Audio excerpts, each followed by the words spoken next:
mga ka-legit Daver Cats, another updates po tayo ngayong araw ng Friday kung saan ito pong si Bossing ay talaga naman nagse-celebrate dahil sa napakagandang balita na kanyang natanggap pagpasok ng buwan ng Nobyembre. Ang lahat ng yan, but before that, if you haven't subscribed yet to my YouTube channel, please don't forget to like, share, and subscribe at i-hit mo na rin ang notification bell for more showbiz updates. And please don't forget to hit all para ikaw ang unang-una makakapanood sa lahat ng ating mga updates. Bago nga tayo magsimula, of course, nais ko po munang ipaabot ang aking pasasalamat sa lahat po ng mga legit viewers, subscribers, and legit Daver Cats natin na lagi nag-aabang at umaantabay palagi sa ating mga videos. Maraming salamat po sa inyong palagiang panonood.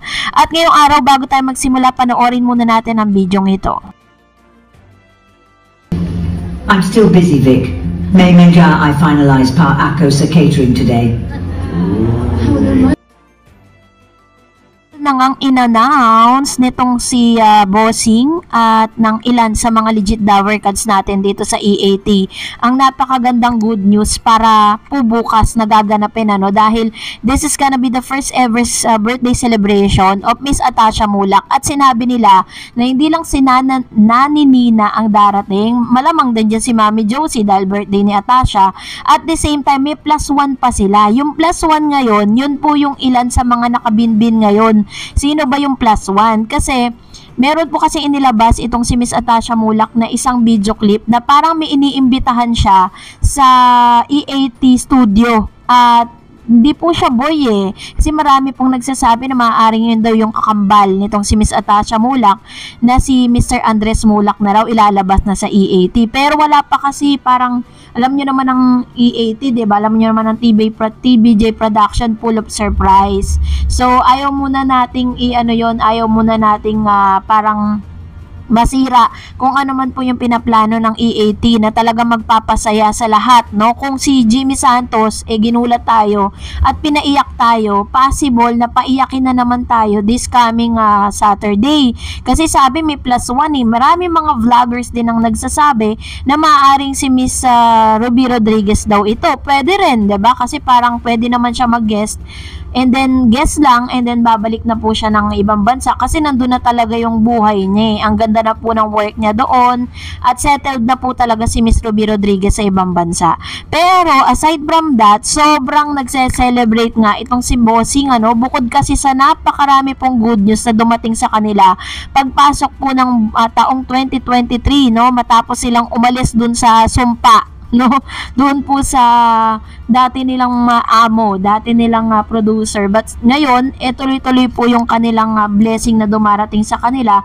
Doon mo makikita na pag maganda talaga ang hangarin ng isang tao, it manifest doon po sa resulta, So this time, sobrang happy po itong si Bossing, hindi po para sa kanyang sarili kundi para sa kanyang anak na si Mr. Vico Sotto, dahil ito po si Vico Sotto ay in-award sila po yung pinakamaraming hakot award na katatapos lang dito po sa Urban Government Agency kung saan nagbibigay po ito at kung saan ito po ay nagbibigay ng parang congratulate or parang tinitignan nila kung paano po nag-perform ang mga lungsod dito po sa Kamaynilaan.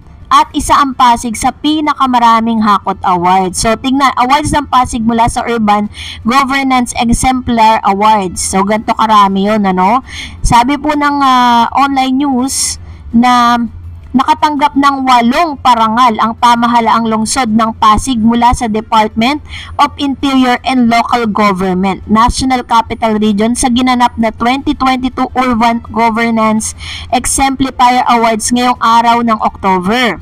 So sa Manila Manila Hotel po yun ginanap. Yun po yung ilan sa mga, kumbaga parang ito yung awards or ginanap.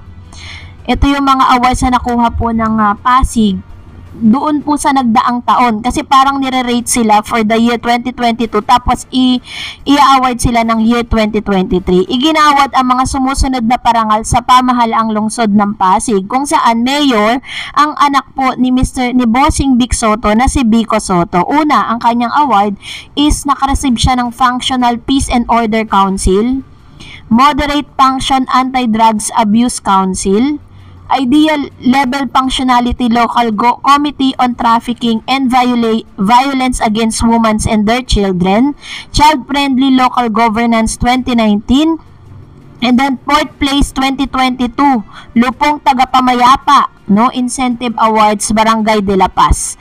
Top Performer Liquid Management Cluster on Manila Bay Clean Up Rehabilitation Preservation Program.